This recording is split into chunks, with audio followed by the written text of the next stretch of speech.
I'm so not ready for this. Are you? We're both not ready for this recording. Oh, jeez. Bye! We haven't even started. We haven't even said hi, and it's like, bye. No, I'm so distracted right now. I'm actually braiding my hair. Gabby's about to leave Singapore. Yes! I'm Not for leaving good. tomorrow night. No, of course not. I can't afford life Yeah. if I go back in the Philippines. She's visiting the Philippines. Oh, but I'll be there for 3 weeks. Yes. Yeah. We sound so fake. It's like We are doing this for... So, Yeah. That's Gabby, and I'm Kalai, and... Welcome to Creepy Conversations with Kalai and Gabby. If you're looking for a podcast that's great with research and articulate hosts, that's not this podcast. This is not it. Yes. You're in the wrong place. No, you're not really in the wrong place because there's no such things as mistake. Mm-hmm. Welcome to the happy accident. The universe sent you here to be one with us. You're on your path to salvation with us. You sound like a cult leader right now. I love it. Because we're going to be talking about... cults. Do you know how early in our lives we were exposed to this and we had absolutely no idea? Mm-hmm. Thinking like we grew up to this shit and we just thought, yeah, everyone else goes through this. This is fucking normal. And then now that we're researching about cults, we're like, yeah, no, that was not normal. Mm-hmm. And I cannot believe my childhood consisted of that. Yeah.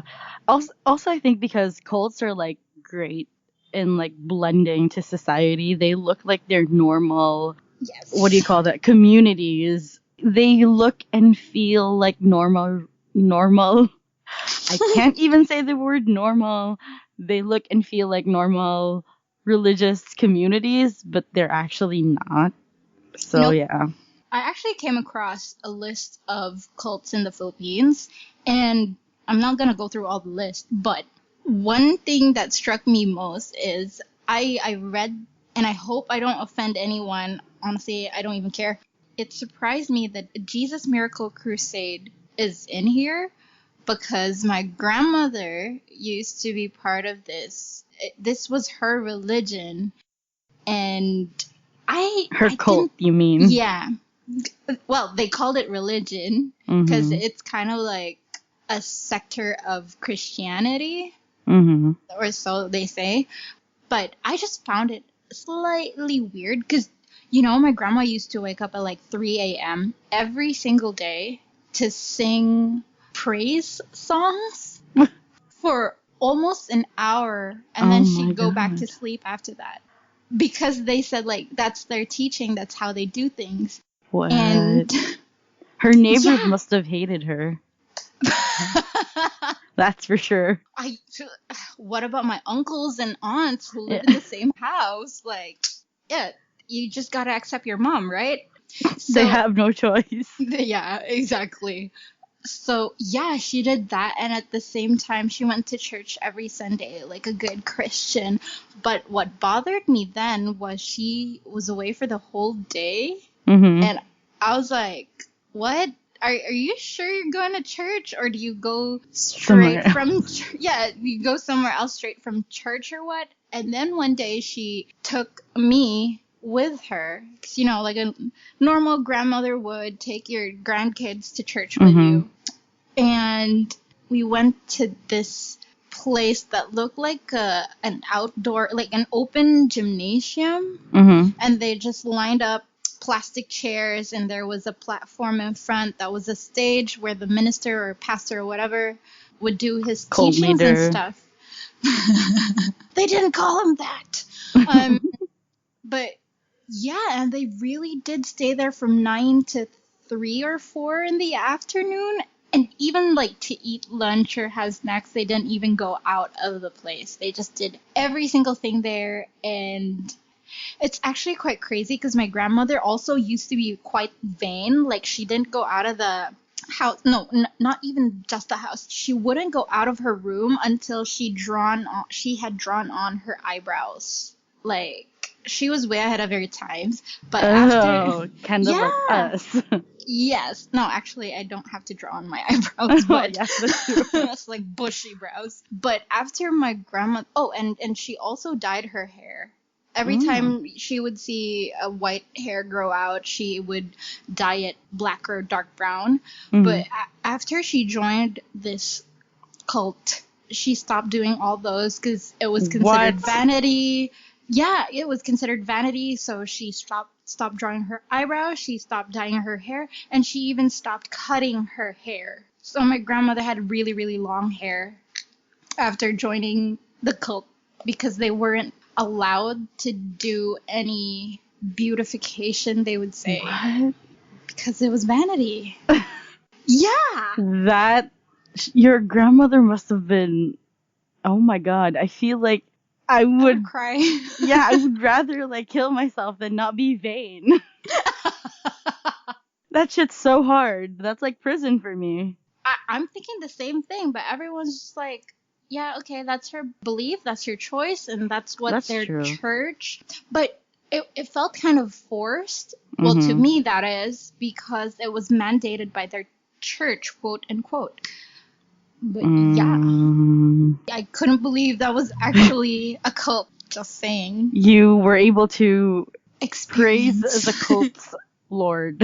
No, I didn't. I was just a bystander. I was just Oh. there.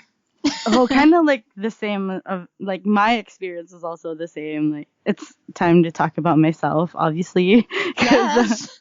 I was also like not voluntarily, but I was kind of a member of a cult. Like the my Do you really mom want was to like, expose yourself? no, I mean, well, I have no choice. I'm already talking about it, but my mom was I think she was looking for like a religious community, and it was like the first community that like approached her, and it's the El Shaddai community, and I had no idea that they were a cult until I was like in college, and people were like, it was in the news and shit that they're a whole different cult, that they praise and like do the same shit as like Catholics, but they're very different because they have their own like handkerchiefs, and they have their own What? prayers and shit. They have their own rosaries and shit. So they're culty. I swear to God, Cult. like they throw shit like we had this really beautiful kind of, not really a sculpture, but it's kind of like, I can't explain what it is, but it was made out of the lahar, or like the frozen lava Lava, yeah. from Mayon volcano, and then it was like formed into like really beautiful angels and shit. And my mom really loved Wow. those. Like it, I don't know how to say it. I think it's a relief. Is that Okay. like Yeah, where? it's Yeah. when it's like flat and there's, yeah, I get Yeah, what you mean. yeah, that it's a relief, and my mom really loved it. But then they were like, "Oh, you have to throw this because this is what's causing all the bad luck. Like there are like burnt souls here in this." What? Yeah, they do that shit, and my mom had to throw it. Like she didn't even see them throwing it because according to them, they're not. You can't throw it in the garbage can because someone else might pick it up and get the burnt Burn, souls. yeah. Yeah, and shit. So they took it, and then they were like, "Oh, we're gonna destroy it," and we don't know. Maybe they sold it or They something. probably, yes. Yes, Yeah. they probably sold it and made money out of it. Your mom should have thrown it at their face or something. Yeah, but my mom was like really, she spent a lot of money because of that cult. Like they were like, "Oh, you should donate this and that," and like blah blah blah, and we had to like go to church with them. Like it was kind of not really a whole day, but it was, their masses were longer than like the Yeah. regular Catholic masses, and then they had like I think it was every Wednesday or Friday, I can't even remember, but they have like this praising thing. And it was so exhausting because I was like, we have to go to school tomorrow, and I have, but I'm like here praising Jesus because that's like what El Shaddai means. Like it's like the messenger or something. I don't know. I forgot. But yeah, they all have this handkerchief where their own rules are. They have their own 10 Commandments that's What like the printed. onto this, like, I'm sorry if you're from El Shaddai and you're listening right now, you're in a cult. Get out of that cult. He's like, I'm so mad right now. He's like, wasted so much time. When I was a kid, I was like, why am I here? Like, what? Like, Sunday church isn't enough. Wait, so you go to church on Sundays and you also have this other thing on the weekday? On the weekday. And then my mom realized that it was a cult because they didn't believe in Mother Mary. Like, they had their own different teachings. How long did that take her to realize? I don't know, for like about a year. I was in third, like, it felt like the entire time I was in third grade, she was a member of it. I can't really remember. I could be wrong, because you know me. No, but at least like she realized that. Yeah, she eventually like realized that she was in a cult. And then when I was in high school, she became like a member of like this religious group in our church. And then they were like, oh, that they like confirmed that that's really a cult. Like, how the hell were you a member of it? Like, they only recruit people from the province, like people who aren't well educated and shit like that. But they still have members that are like college graduates and stuff like that. Gullible people. No, I'm just kidding. It's not exclusive, so.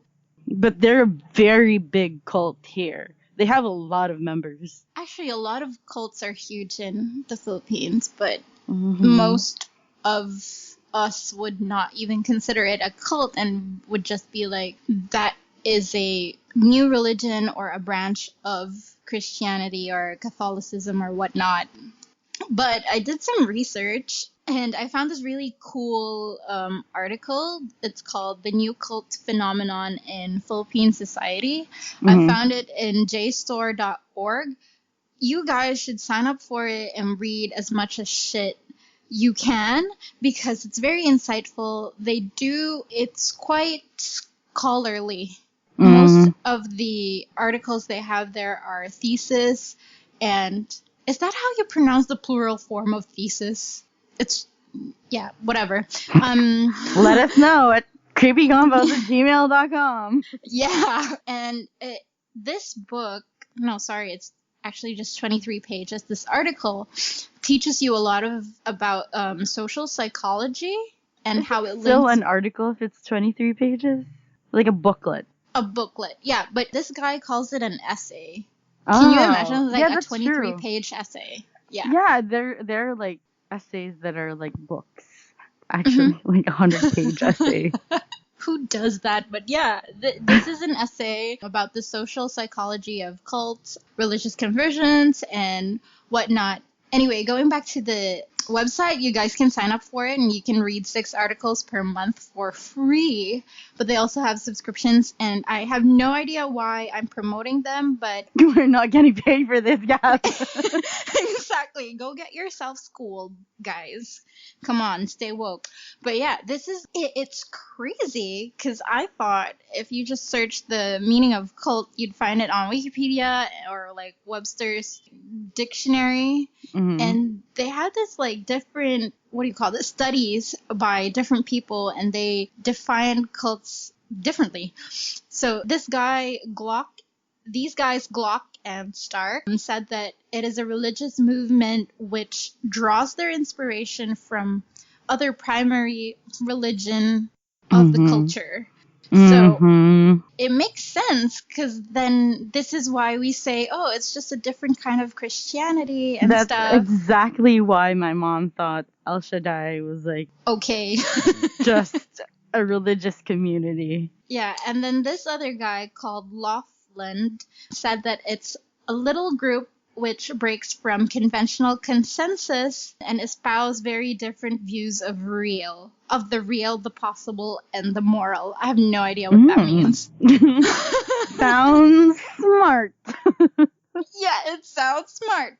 But they say that in these definitions, a cult is identified as a deviant group. So it's like, they come from a religion and then they kind of just break out from it because they don't totally agree with the entire teachings and practices of that religion. Ultimately, because of these different definitions, they have consolidated everything and defined cult as a non-traditional form of religion, and that cults thrive on a secular... Blah, blah, blah, blah. I can't even pronounce this. Secularized society that thrives on individualism. So I guess you can tell the difference between a religion and a cult when their goals are more towards individualistic objectives rather than for the entire society. And so I actually want to make a comment that Satanism is actually a religion because a lot of people think this is a cult.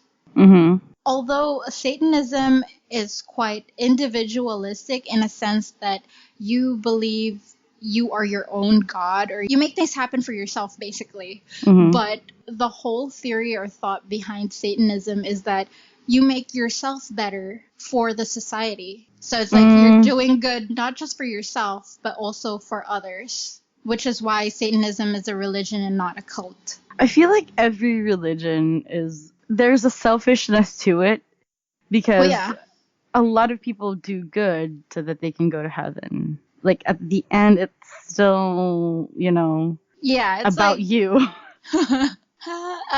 Look out for your own ass because no one else is gonna.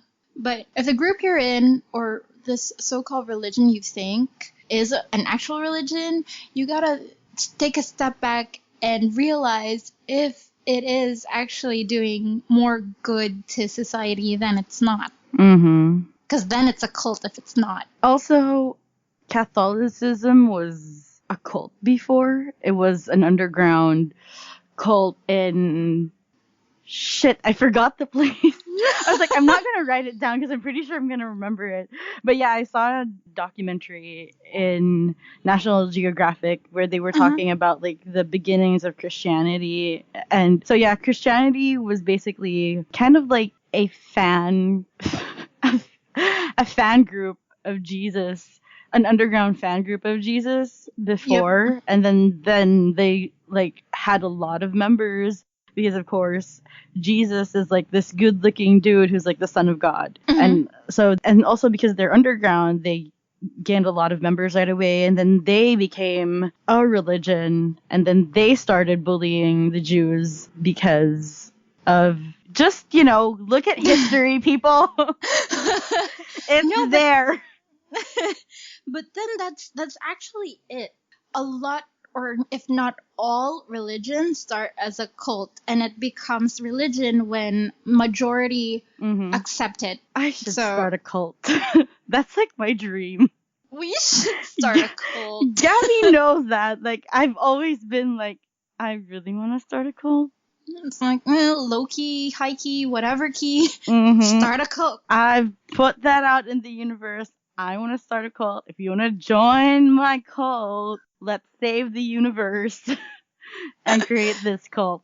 Okay, so let me teach you how people are lured into these cults if you really want to start one. Yeah. I've got here like 5 theories, and the first one is like the theory of deprivation. And this is about when people turn to cults because they want to compensate for something that they lack in life. Oh, very interesting. Yes.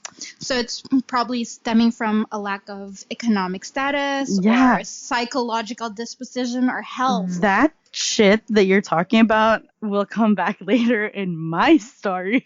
Woo!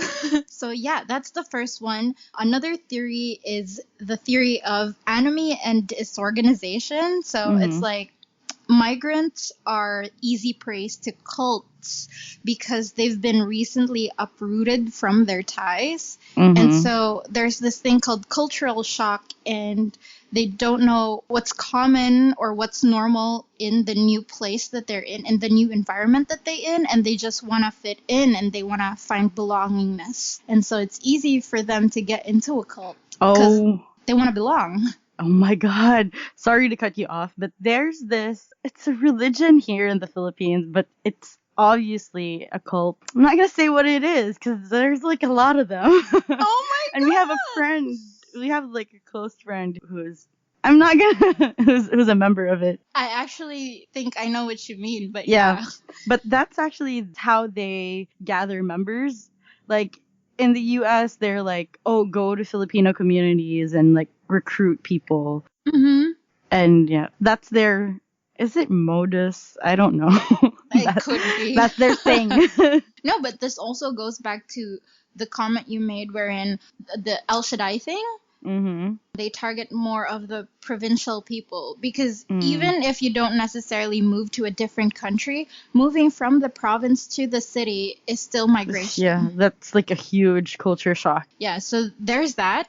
And then the third explanation is the theory of secularization, wherein religion is separated into different spheres in society. So this is what I mentioned when it's like coming from a huge religion and it breaks away from the initial religion and then it's turned into new religions that cater to individualism. Damn. And most of these stress relief... What is wrong with me? Religious therapy or quasi-magical effects and self-actualization. So it's like the faith healing kind of thing. Oh my God. Yes. And then the fourth reason is also when people are spiritually dissatisfied. Mm-hmm. So they don't agree with what their religion is teaching anymore. So they find something else. And they most likely turn into cults. Yeah, and the fifth and last one is the passive model of conversion, wherein people are, quote unquote, suffering from false sense of religious freedom due to false awareness. So they are led to believe something else. So it's like lying to... You convert people by making them believe you share the same aspirations or values, but really it's not.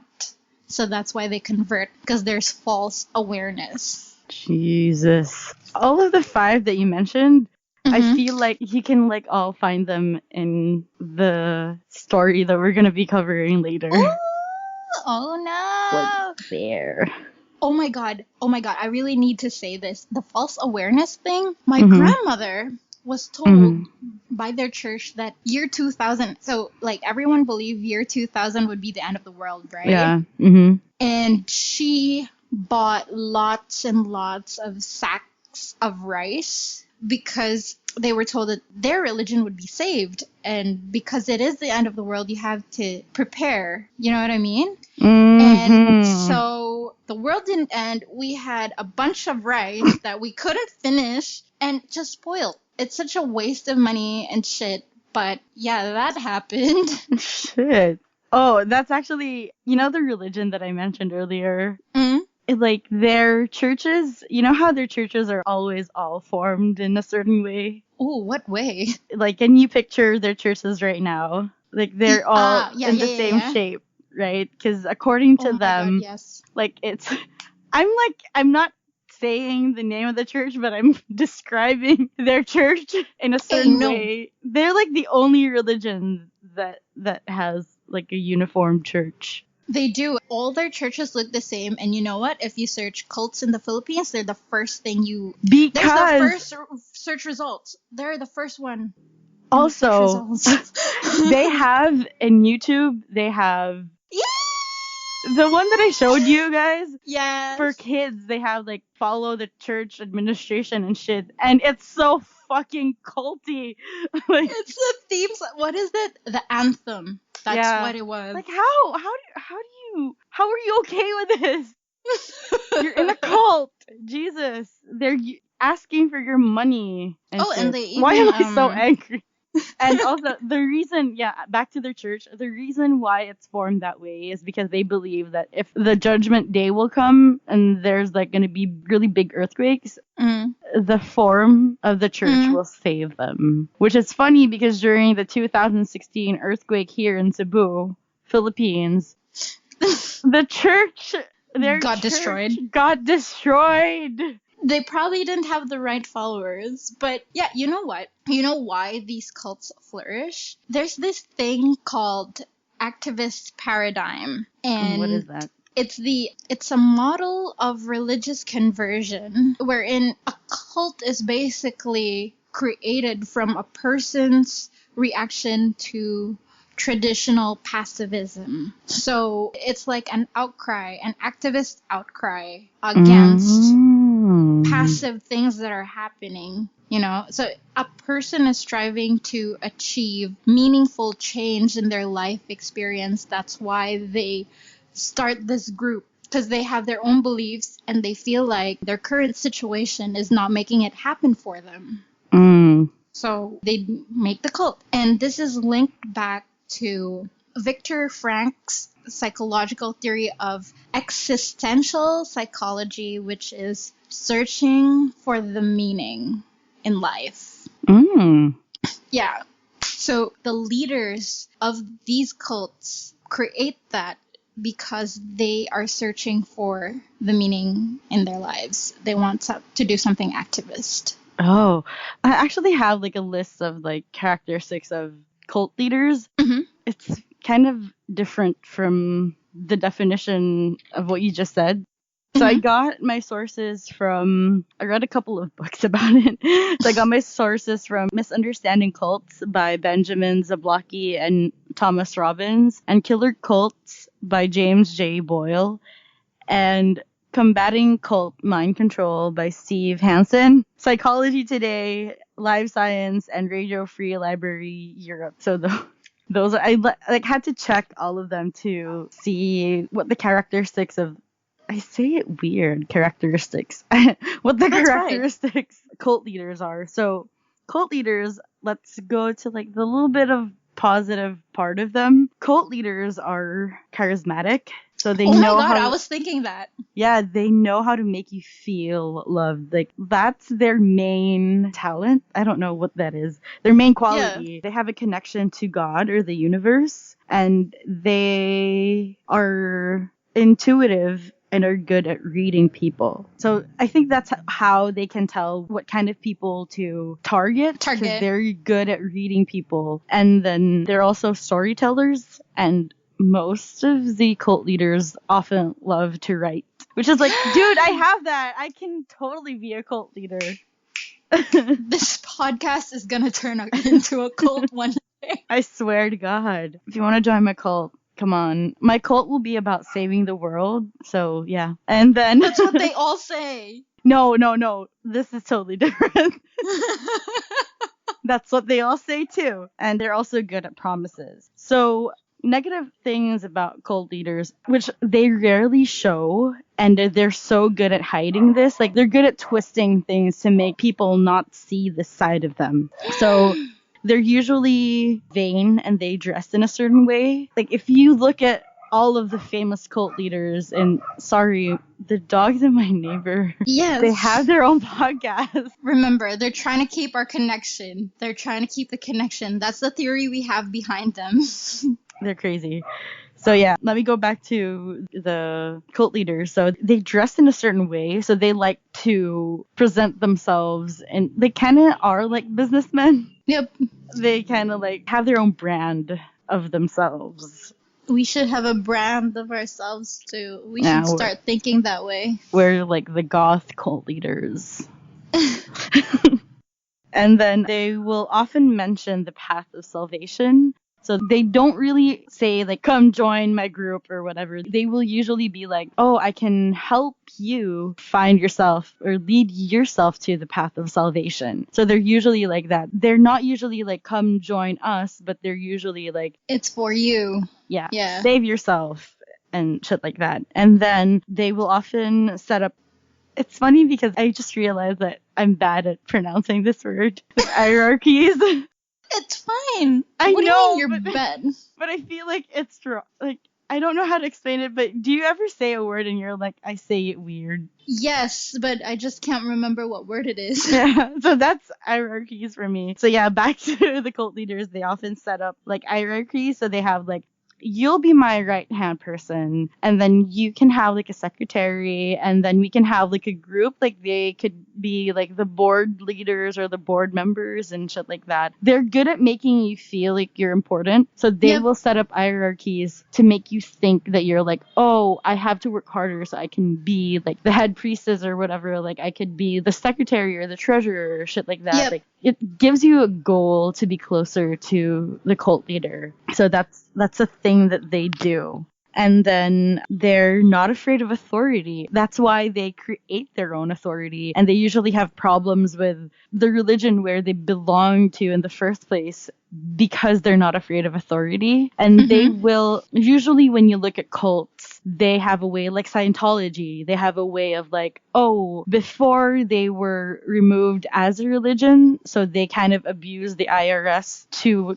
turn them back into religion. And yeah, so they have this thing of being authoritative, but at the same time, not be afraid of authority. And then they have like an unpredictable nature. So they have outbursts, and then they would be like, oh, it's because you made a mistake. I'm not like this. You made me like this. Which is like the regular psychopath. That is so psycho. Yes. Yeah, like how psychopaths manipulate people. And the last thing, they're narcissists, but they have their own branch of narcissism, which is called traumatic narcissism. What they do is they will make you believe that they're helping you deal with past trauma. So that's how they attract people, like, oh, let's say you're struggling with your, like Scientology, for example, you want to be an actress. Let me help you. Come join my cult. And they have like this thing where they have sessions where you spill like your darkest secrets, and then they turn that against you so that you can't get out of Scientology. Yeah. Oh my God, that is so creepy. And then while you're at it, like, you think you're confiding in them, but they're actually using it against you. Against you, which is why I feel like Tom Cruise will never get out of Scientology. He has so much to lose. Yeah. And I think that's also the reason why Katie Holmes was like, she wanted to get out of her relationship with Tom Cruise because of Scientology, because I feel like she saw a lot of shit there that she does not want to talk about. And I feel like they're threatening her to like, okay, you can leave as long as you don't say anything. You don't talk about Scientology because we have shit here that could like damage you forever. Damn. Do you think that's how Nicole Kidman felt too? Yeah. Pretty sure that's how she felt too. Oh my God. Because Nicole Kidman's parents are psychologists, and they were the one who told her to like, this isn't right. Like what they're doing, like the session that you have, it's not like the right session. So yeah, that's how she was like, this isn't right. And that's why she had to like leave. And cheated on Tom Cruise with Lenny Kravitz. Love it. I do that too. Same. Anyway.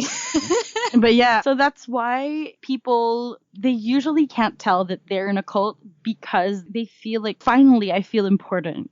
Like that. Because that's how cults make them feel, and cult leaders make them feel. Yep. And usually, like, the big religion, the cult/religion here in the Philippines, like, they do this thing where, like, oh, you have to give money, like, tithes. They call it tithes. Like, give tithes to us so we can help, like, your brothers and sisters. And they make you feel like you're helping your brothers and sisters, but you're actually making your leaders rich. Oh my God, even the Catholic Church is like that. That's how they got the term tithes, because the Catholic Church has tithes also, but unlike the Catholic Church, we don't really like force people to pay us. Wow. This is crazy. What's your story about cults, Gab? Oh, I came across this crazy thing, and I swear to God, I was so mind blown when I saw this, because it is such a big thing. It happened in the 80s, and get this, it was with the President Ferdinand Marcos, and he welcomed an Indian guru into the Philippines. Oh my God! Yeah, I read about that. And, oh my God, okay, go. Hey, the crazy thing is this guru used to be the guru of the Beatles. I'm pouting. His name is Maharishi Mahesh Yogi. On the left, actually, like, I don't think they had like a whole episode about him, but they mentioned him in a certain episode. Oh my god, I want them to talk about this because it is so scary. Ferdinand Marcos did this while he was president of the Philippines. And can you imagine taking control of an entire country just because of a cult? And so when he welcomed this guy, he was proclaimed as the founding father of the Age of Enlightenment. And Imelda Marcos, which was his wife, is also the founding mother, was also dubbed as the founding mother of the Age of Enlightenment. And it was so crazy because they even involved schools. They did advertisements. They were advertising this throughout and trying to recruit people and involving universities. Oh my god. Yeah, and they were promoting the Maharishi technology of unified field. So it's like technology that helps you get enlightenment, basically. So it's a form of meditation that they tried to sell to people. But to be honest, I don't even know how it worked out. But a lot of people obviously didn't like this, especially since it came from a foreigner. And it's like, dude, what the fuck? Yeah, and plus we're like a Catholic country. Yes. And that's like not the only mistake that he's done. Besides the fact of being a dictator. But yeah, I honestly don't have much here. I got the source, by the way, from WashingtonPost.com. And yeah, you sound so unsure. Because I'm still looking for my notes. My laptop is so slow and laggy. I'm just banking on my memory to be right. That's why I'm unsure. Yeah, so it is from WashingtonPost.com. Yeah, I have nothing else here, to be honest. By the way, we will be covering, like, in a future episode, a murder with Marcus involved. Ooh! So y'all be better surprised. watch out. Yeah. So yeah, that's crazy. Thank God nobody got sucked into that cult, like, for reals. I think it was too much for everyone. But maybe if he like eased into it and not go straight to the universities and all this crazy advertising, it would have been possible. But thank God it didn't happen. Or thank Satan, whatever. Thank the universe. Yeah. So yeah, I also have a story about cults. My sources for this one would be Manila Standard, Sunstar, Cebu Daily News, Philstar, and Freeman, and The Inquirer. I had to read like different articles because I tried to look for the names of the parents, but I could not find the names of the parents. They're probably hiding it.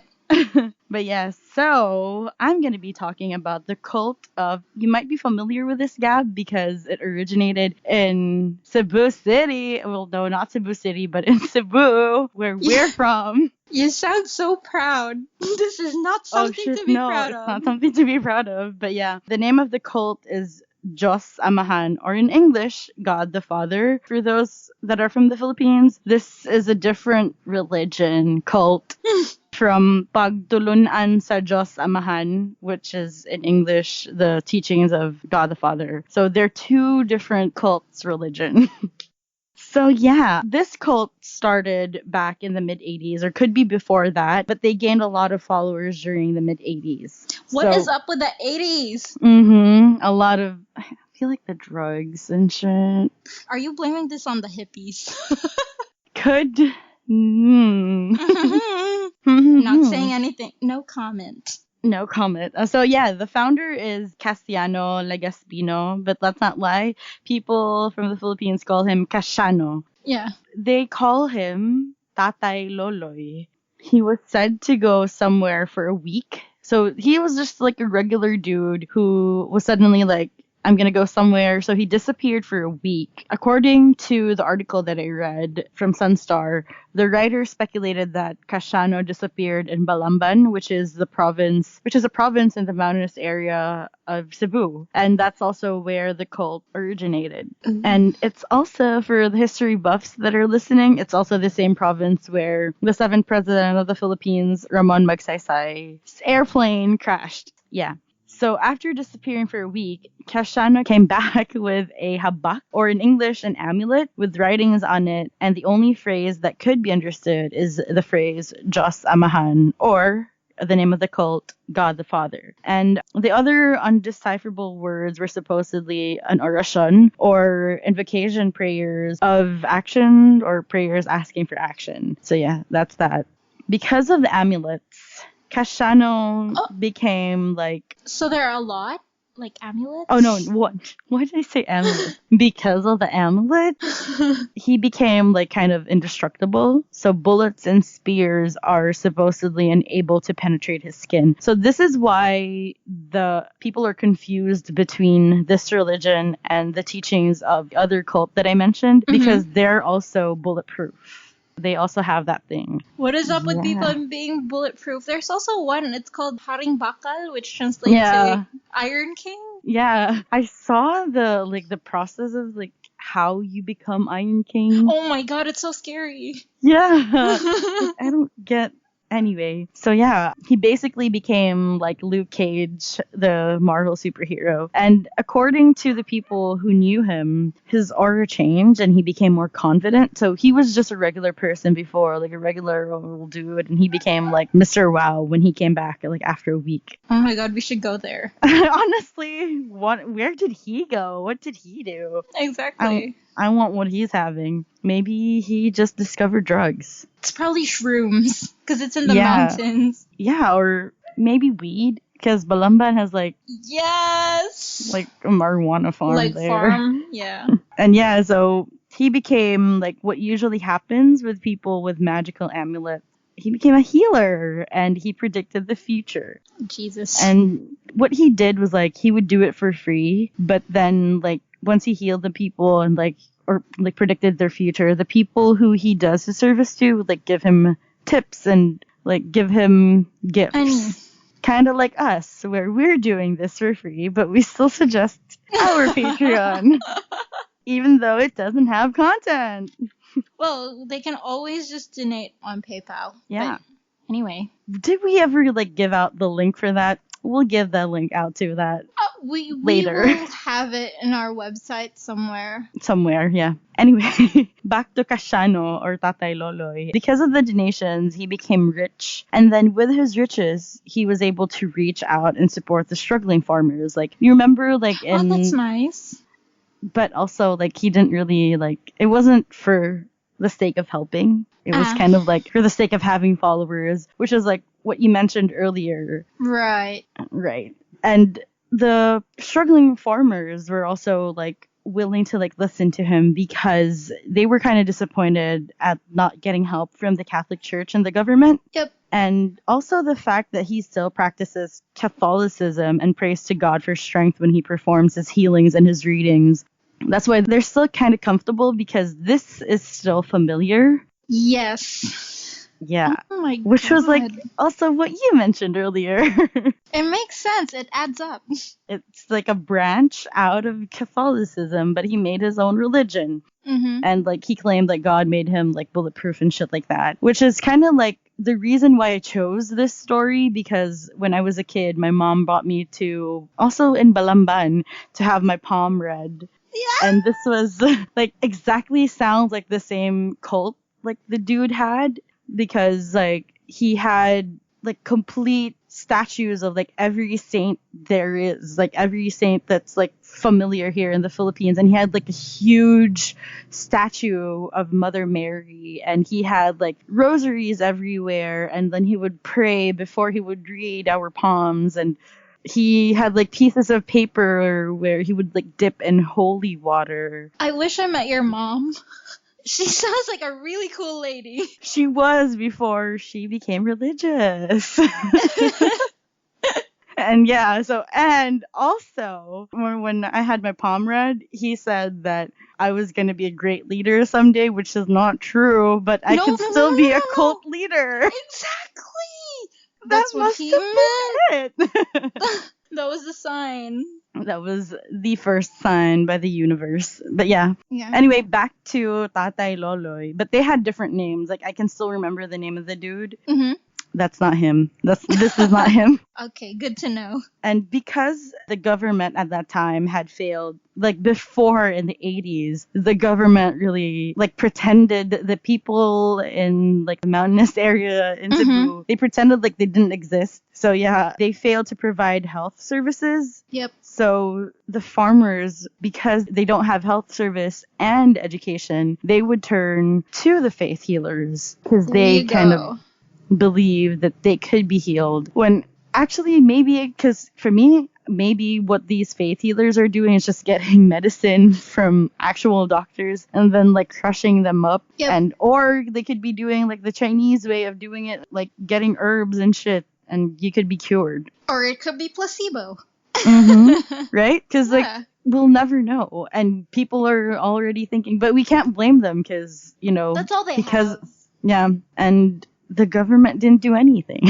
There you go. Blame it on the government. And because of this skill, they were able to like grow the cult in like the provinces in Cebu, like Naga, San Fernando, Toledo. Like these are all provinces in Cebu. And then he passed down his powers to his daughter, who then passed it to his son, Kashano Abduhan Jr., who now calls himself Tatay Loloy. This dude. So who was the original guy, Tatay Loloy? No. Yeah, he is the original Tatay Loloy. But now there's like a new Tatay Loloy who's his grandson. So it's kind of like, you know, the passing powerful name. Yeah. So he feels like he's just passing his powers on. So this dude is really interesting. In 2004, reports from the mother of Emma Repuela was asking for help, saying that their daughter is being detained and has been for 5 years under the residence of Tatay Loloy. And they were made to believe that she was in Italy, but people working for Abduhan and other members of the cult, approached the family and showed pictures of Emma trapped in a room. So because of that, they approached Magpale, who was I think she was the governor. I don't know her. What was Magpale before? She was the governor, I have no right? idea. Yeah, whatever. She was that. She was a government from the official. government, yeah. And with her help, they approached the NBI, or the National Bureau of Investigation here in the Philippines. And after getting a search warrant on March 26, 2014, they searched the house of Kashano Abduhan Jr., or Tatay Loloy, and rescued Emma Repuelan. And not only were the NBI able to rescue Emma, but are you ready for this? I am waiting for it.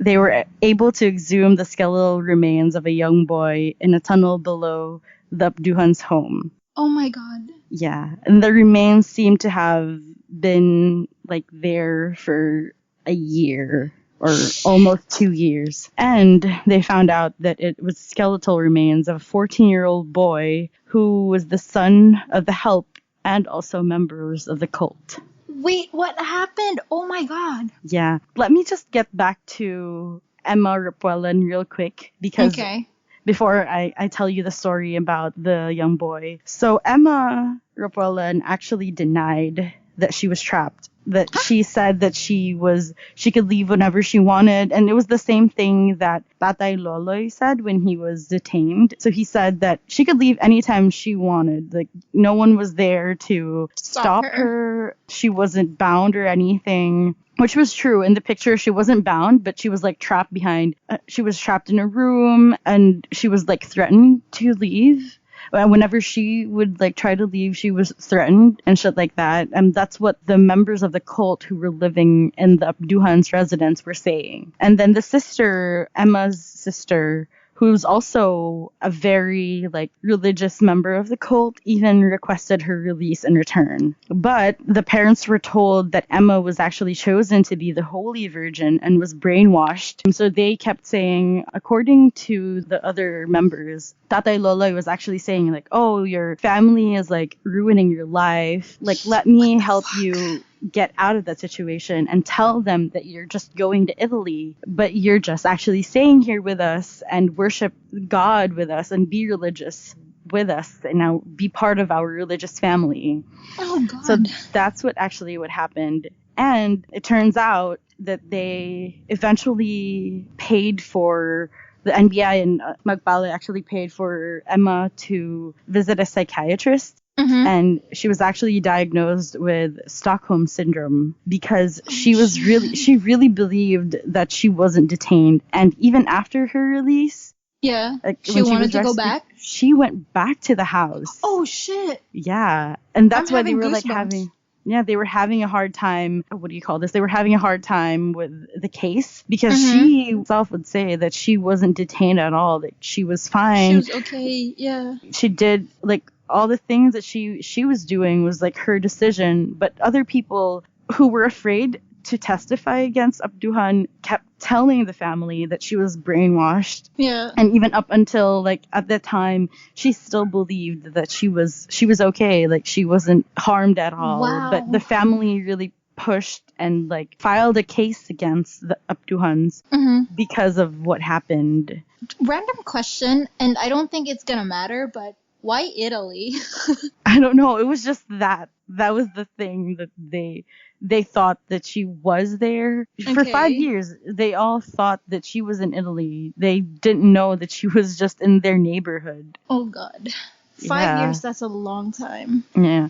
And according to, like, some of the members of the cult, like, his way of, like, threatening her was like, oh, you're gonna go back? Or you want to go back to, like, the chaos in your life before you stayed here? So it doesn't sound like a threat. Like, it's not like you're gonna die and shit like that. Like, that's the usual threat that we know. But it's still a threat to being like, oh, you want to go back to chaos? Yeah, that's such a psychopathic thing it's to do. A psychopath's way of manipulating, basically. Yeah. So he was detained, and until now, I can't find any any sources of what happened, if they were able to win the case, or like how the case progressed. Yep. But because Abduhan knows a lot of people, he has a lot of connections because he's a leader of the cult and he is a faith healer. Yep. Wow. So back to the boy. The kid, yeah. It turns out that the boy's name was actually Angelo, and the person who buried him there was actually his father. He was the help of the Abduhans, and they were members of the cult as well. And they initially approached the Abduhans because the boy was sickly and they believed that he could cure him. Oh my God. And the reason why he was buried there, according to the parents, was that he was a sacrifice for... This is really stupid. For guess what? Guess why they have tunnels under their house? I have no idea. Because they were treasure hunting. What? And he was a sacrifice to, like, find treasure under their house. And also... Are you kidding me? That is so dumb. And they were promised that Abduhan could, like, raise the dead because he was that powerful, so they believed him. Jesus and Christ. The forensic team that exhumed the body could not find any, like, reason of how he was killed. Like, there were no lacerations in his neck or anything like that. Like, no stab wounds or stab marks and shit like that. But also because it has been, like, almost 2 years since they, like, found, like, they exhumed the body. So it was kind of decomposed difficult already. Yeah. Or what if they just, like, starved him or something? Yeah, or he was sickly. They could have just, like, not treated him instead of, like, bringing him to the hospital, which is still murder. Oh my God. So yeah, and the family just, like, really trusted Tatay Loloy because he was like, I can heal him, I have power, I'm a healer. Yeah. And all these people who come here to let me heal them, like, and you don't trust me? And these people are from the province. They're from San Fernando and they were moved to Balamban because they really believed that they could cure the boy. Oh my Lord. The driver of Tatay Loloy was like, he's innocent. He wasn't even here when the boy died. And the mom even said that she saw, like, what she thinks was blood around the boy's neck, but they couldn't find, like, any lacerations around the boy's neck. So they believe that he probably just died because of his sickness. Yeah. Yeah, and then he was sacrificed, buried there under the tunnel of their house. And he was like, when he got caught, He was like, I'm innocent. I didn't even know the boy was there. Like, I helped What? these people. They were like family to me. Like, I asked them to stay in my house to be part of my religious family. But it turns out that according to the auntie of the little boy, Tessie, his aunt's name is Tessie. Mm-hmm. She said that he has the secret side of him, and he would ask them, the members of the cult, to call him Aman, or sometimes just Amahan, or God the Father. This guy Yeah. is fucking delusional. I think he's Yeah. sick and he needs help. He needs help. Yeah. And the cult's still existing up until today. There's no progress if fucking he's like kidding me? still detained. I don't know. I can't find anything. Do you if want to go he's- to Balamban while I'm there? Just to see. And be like, I'm like, and according to him, he was being framed by rival cults, but he was like, we're not a cult. I'm a Catholic, practice Catholicism. I go to church. I have statues of the saints, saints, and and Jesus here. I make sign of the cross, and that doesn't mean anything. but he still said that he was being framed by rival cults. So if you're not a cult, you're being framed by your rival cults. How come you have rival cults if you're not a cult? Exactly. The fuck is wrong with you? And he kept saying that he was innocent from all of the charges. Like, Emma wasn't detained at all. Like, she could leave anytime she wanted. And the boy was like, he didn't even know that the boy died.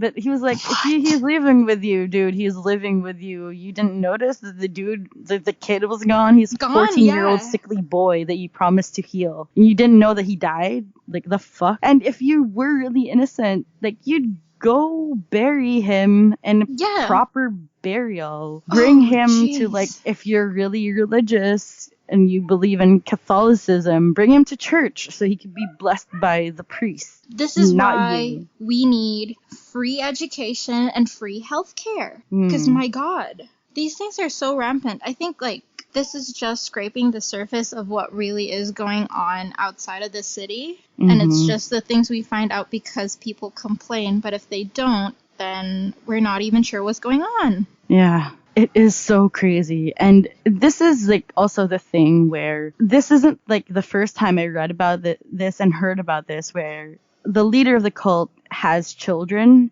and then the kids kind of like believe that they're gods themselves because that's what they grew up with. And so these cult leaders are basically raising psychopaths and passing their like psychopathy to their children. Yep. And according to like the other articles that I read, during the time of the original Tatay Loloy, there weren't like reports of abuse and shit like that. But with this, the new Tatay Loloy, the young one, according to Balamban Mayor Ace Stefan Binghay, he said that there have been reports of people being abused and beaten up, and some of them are minors. But they couldn't file charges against him because these people were so afraid of this dude because he knows he has a lot, because they know that he has like tons of connections and tons of money. Wow. Oh my God. Can you imagine? Like, these guys should not even procreate. Because to be honest, if you want to be a cult leader, just be a cult leader. That's it. Yeah. And don't fucking kill people. What the hell is wrong with you? Exactly. And I feel like he escalated because his grandfather was just like, oh, I'm a healer. I can predict the future. Yep. But he's like, I can raise the dead. I'm like, it's like, how, bitch? How? I'm Jesus, basically. Like, fucking Lazarus, your son. Can Jesus do that?